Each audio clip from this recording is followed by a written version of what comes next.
నమస్తే ఫ్రెండ్స్, నేను మీ వివేక. Welcome to Akshara channel అండి. ఈరోజు మన కిచెన్లో కారం పొడి ఎలా చేయాలో నేను మీకు చెప్తానండి. మనం చేయబోయే కారం పొడి ఏంటంటే మునగాకు కరివేపాకుతో కారం పొడి చేసేసుకుందాం.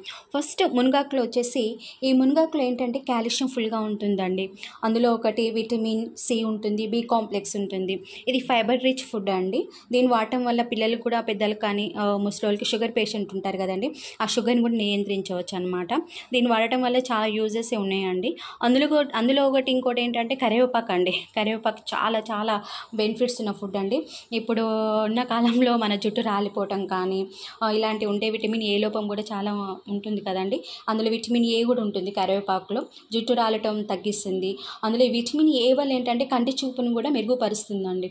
ఈ రెండు కనుక మనం కలిపి కారం పొడి చేసుకొని రోజు మనం తినే అన్నంలో ఒక ముద్ద అన్నం దీంతో తినేస్తే పిల్లలకి కానీ పెద్దవాళ్ళకి అందరికీ చాలా యూస్ఫుల్గా ఉంటుందని నేను మీకు ఈ వీడియో చేస్తున్నానండి. నెక్స్ట్ స్టెప్ ఎలా చేయాలి ఏంటో కారం పొడి గురించి నేను మీకు చెప్తానండి.